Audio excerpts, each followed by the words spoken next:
Ya, saya sudah bersama dengan juru bicara Presiden, Bung Fajrul Rahman. Bung Fajrul, saya izin untuk ke Pak Gubernur sebentar. Baik. Selamat malam, Bung Anies Baswedan. Ya. Selamat malam, Mas Fajrul. Assalamualaikum. Waalaikumsalam. Ya. Bung Fajrul, Pak Gubernur, mohon maaf. Pak Gubernur, saya akan tunjukkan, Anda juga saya yakin punya datanya, bahwa ada data kematian yang tidak biasa yang terjadi di Jakarta. Lonjakan kematian misterius di Jakarta pada tahun 2018 rata-rata di bawah 3.000 penguburan, ya. 2019 juga di bawah 2.000 pemakaman atau penguburan. Bulan Januari dan Februari kurang lebih juga sama, sekitar 3.000 bahkan di bawah 3.000. Lalu pada bulan Maret 2020, bulan lalu, tiba-tiba melonjak menjadi 4.300 lebih. Kalau seandainya ditambahkan kematian biasa 3.000, ditambah dengan PDP dan Corona yang positif, maka masih ada 500, ini hitungan saya, mohon koreksi jika salah, ada 500 kematian yang misterius, yang mungkin saja terkait dengan Corona tapi tidak dilaporkan oleh keluarganya. Benarkah itu, Pak Gubernur? Begini, bahwa ada peningkatan jumlah pelayanan pemulasaran dengan pemakaman itu benar. Karena angkanya Anda tadi sebutkan di bulan Maret sekitar 4.300, rata-ratanya 2.700. Nah, kemudian kita juga memiliki data per hari pemakaman dengan protap COVID-19. Sampai dengan hari ini yang sudah menggunakan protap COVID-19 ada 644. Hari ini sendiri ada 48 sampai dengan sore tadi. Nah, tetapi itu semua tidak memiliki hasil tes laboratorium yang menyatakan bahwa mereka positif COVID.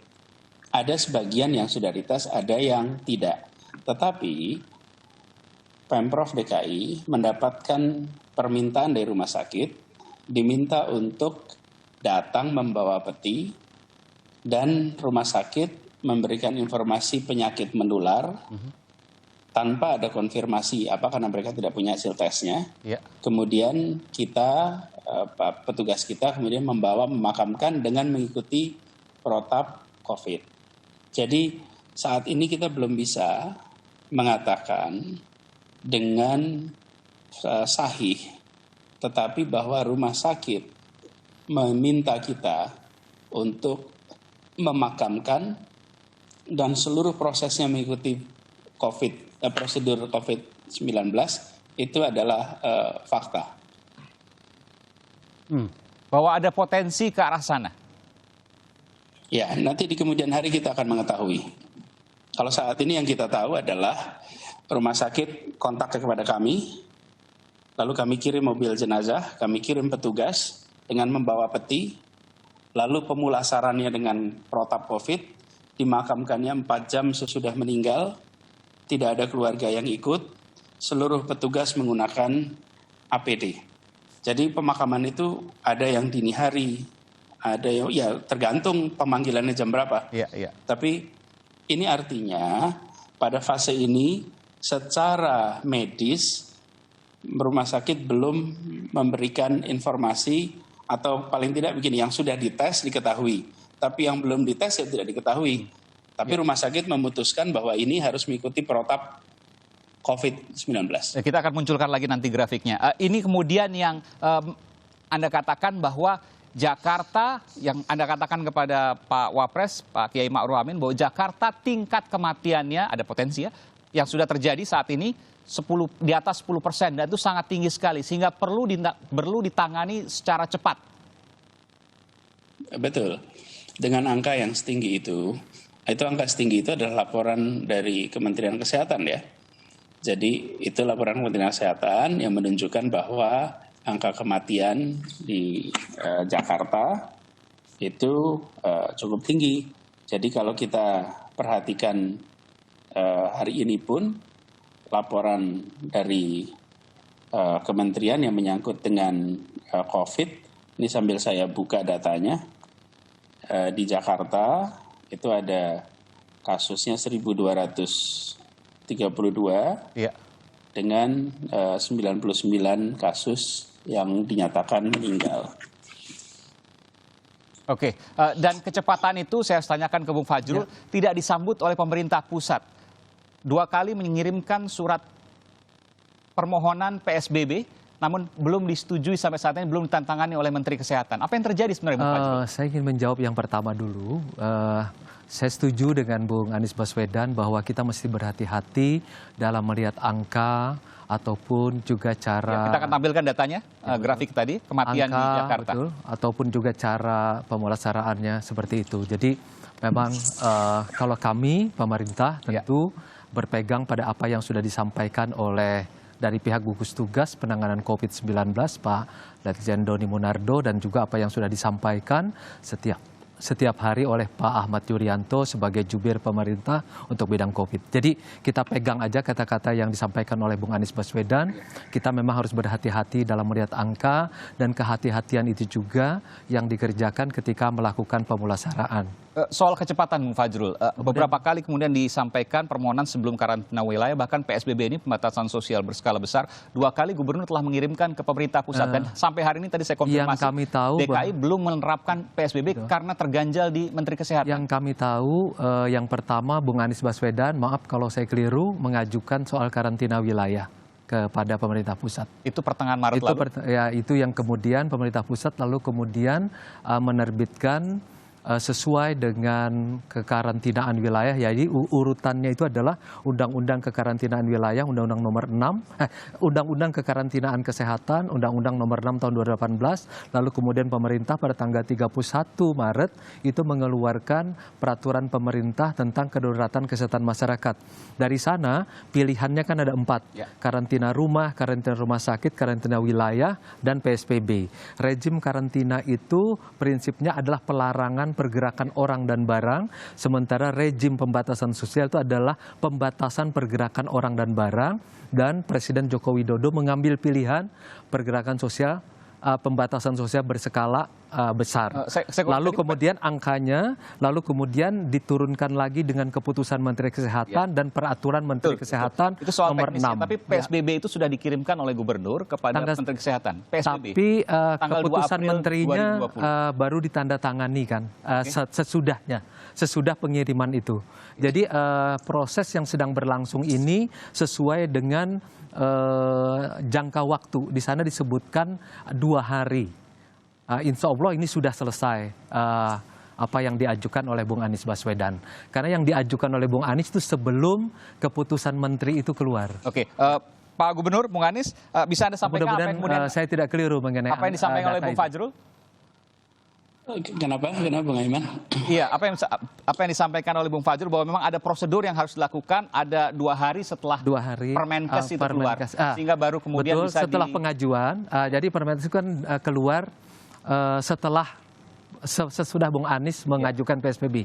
Jadi artinya kita memang menunggu dari undang-undang, dari PP, dari Kepres, dari PP, langsung kemudian keputusan menteri, lalu kemudian peraturan menteri yang nomor 9 tahun 2020 tersebut. Nah di situ tanggalnya itu lebih kemudian dibandingkan dengan tanggalnya meskipun di tengah darurat, meskipun tetap di tengah darurat tetap harus kemudian melaksanakan itu. Sekitar 2 hari lah proses. Pak Gubernur, Bung Anies, bisa Anda sampaikan apa yang kemudian disampaikan oleh Bung Fajrul Rahman? Ada komentar terkait ini? Sederhana saja. Kalau bicara tentang data, informasi, saya rasa kita semua sudah tahu. Ini soal kecepatan kok.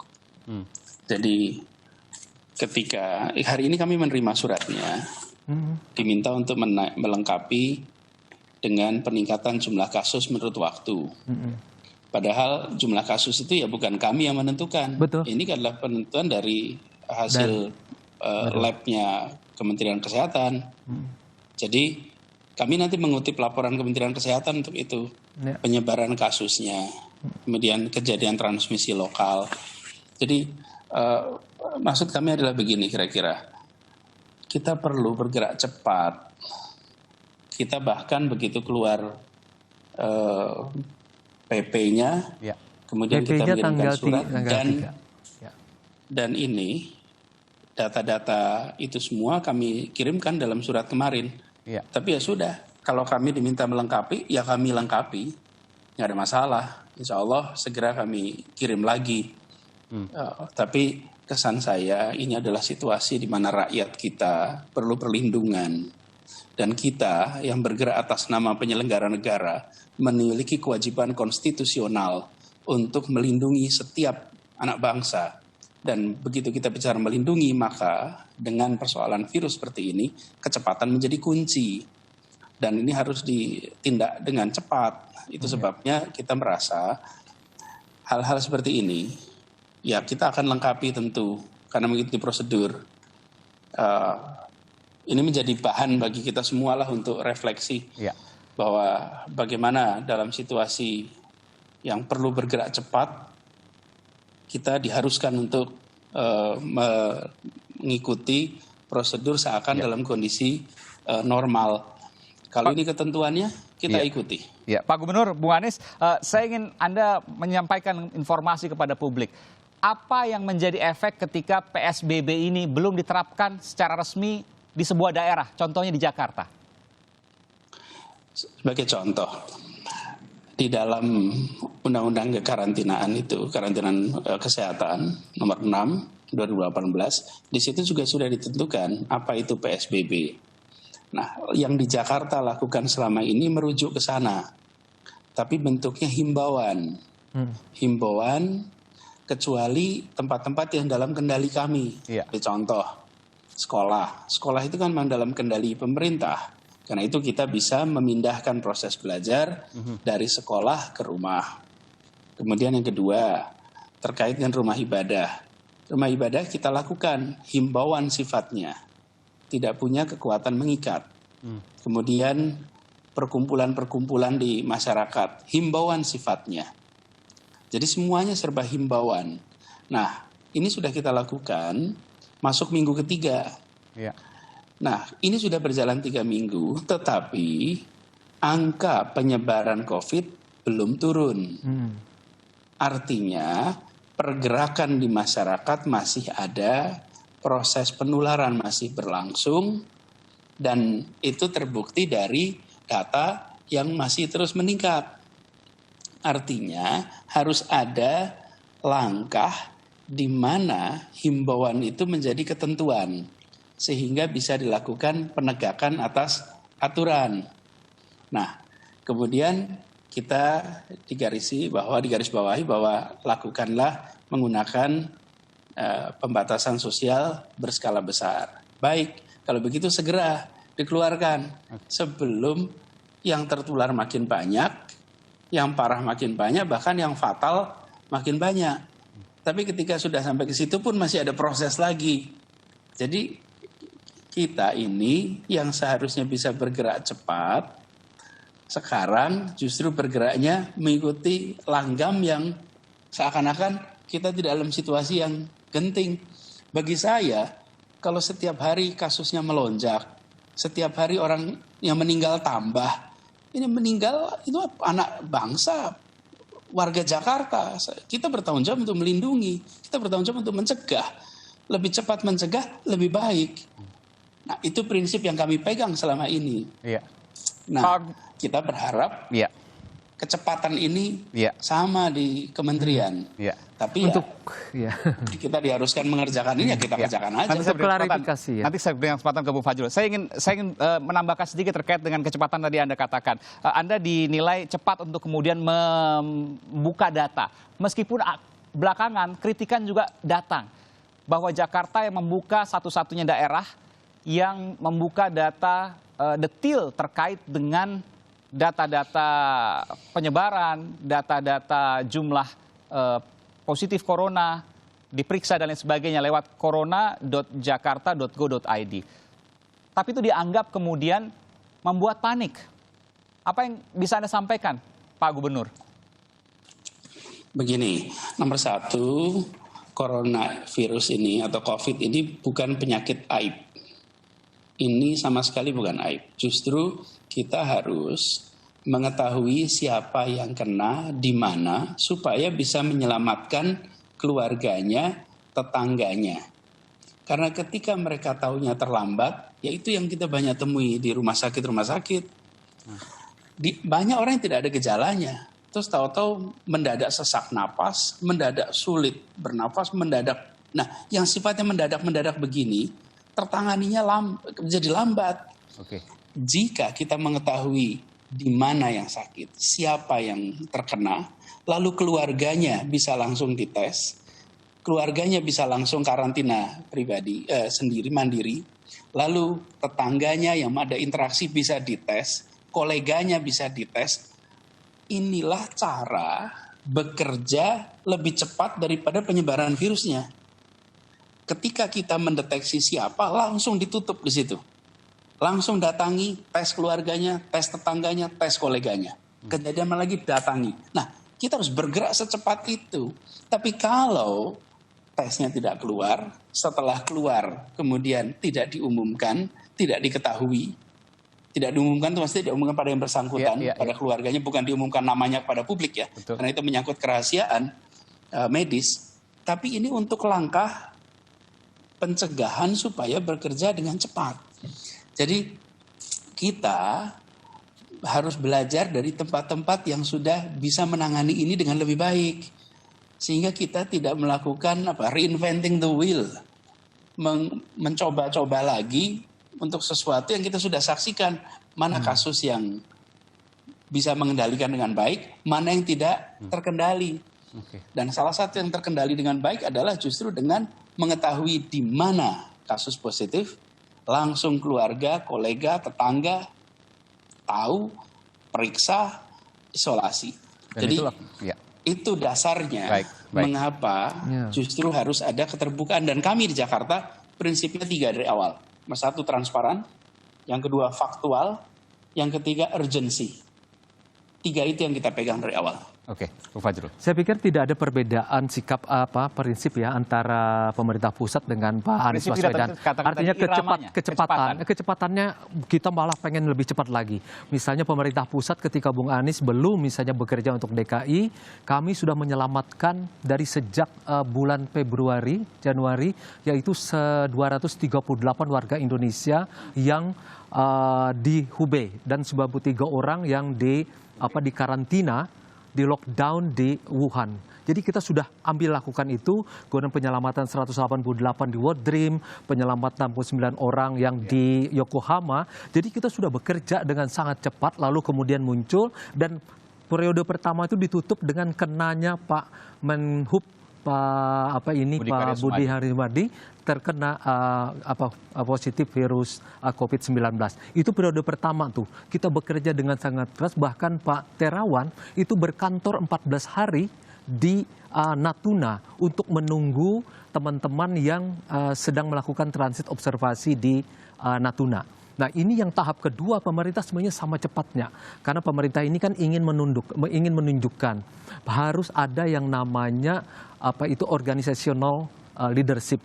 Nah, kemudian ada regulation leadership. Makanya diturunkan dalam bentuk undang-undang sampai dalam bentuk Kepmen. Nah, untuk menjawab pada Bung Anies tadi, pertama prinsip kita sama. Bahkan asas hukum yang kita pakai jelas. Salus populi, suprema lex esto, itu artinya keselamatan rakyat adalah hukum tertinggi. Itu prinsip yang kita pakai. Yang kedua, transparansi, betul. Kemudian yang ketiga adalah akuntabilitas, itu betul. Dan kesegeraan, itu betul. Karena itu yang kita sebut sebagai unintentional crisis. Ini yang kita lakukan. Jadi dalam surat tadi Bung Anies menyampaikan surat itu tanggal 1. Sementara yang namanya keputusan peraturan yang dari Kementerian Kesehatan itu baru turun tanggal 3. Dan itu memerlukan, di sini kita sudah sebutkan secara normatif, secara governance itu bahwa penetapan PSBB dalam jangka waktu paling lama 2 hari sejak diterimanya permohonan penetapan. Sesuai aturan kemudian di situasi darurat. Percepatan tetap. Jadi ini artinya ini tanggal 1 sementara surat dari Menteri Kesehatan keputusan Menteri Kesehatan itu tanggal 3. Jadi akan ada kepala daerah yang lain, Ibu Airin Rahmidiani, Wali Kota Tangerang Selatan. Saya ingin terakhir, apa yang bisa disampaikan Pak Gubernur DKI Jakarta, Bung Anies Baswedan, terhadap kita semua, warga Jakarta, dan juga mungkin ada pesan untuk pemerintah pusat. Ada perwakilan di sini, Bung Fajrul. Ya, begini. Kita harus melindungi diri sendiri, melindungi keluarga, melindungi yang lain. Setelah. Jadi caranya adalah ambil sikap tanggung jawab. Ya. Karena itu bagi pribadi kita minta untuk lebih banyak di rumah. Bila harus keluar, gunakan masker. Cuci tangan rutin dengan sabun. Itu tingkat pribadi. Tingkat keluarga, lingkungan juga begitu. Pastikan lindungi anggota-anggota keluarga yang punya risiko tinggi. Orang tua, ada penyakit diabetes, dan lain-lain. Lalu, di tingkat pemerintah, kecepatan. Oke. Dan kita harus meningkatkan kemampuan pengetesan supaya kita bisa mendeteksi lebih banyak lagi. Dan langkah-langkah pembatasan itu tidak bisa hanya dengan anjuran saja. Karena itu kita berharap nantinya ketika Menteri Kesehatan mengeluarkan status, maka di situ diiringi dengan kejelasan langkah-langkah pembatasannya. Supaya kita semua bisa kemudian jalankan itu. Ini penting sekali. Baik. Karena kalau Tidak ini ada tidak perbedaan. kita lakukan, maka akan muncul kasus lebih banyak lagi. Baik, Tidak ada terima kasih. perbedaan dengan Bung Anies Baswedan. Baik, terima Pemerintah kasih. pusat cepat, itu yang terpenting. Baik, terima kasih Gubernur DKI Jakarta Anies Baswedan. Kita akan lanjutkan sesaat lagi dengan Wali Kota Tangerang Selatan, Ibu Airin Rahmediani, yang juga akan bersama dengan Aiman di program Aiman. Sesaat lagi, saudara, Bung Fajrul masih bersama saya.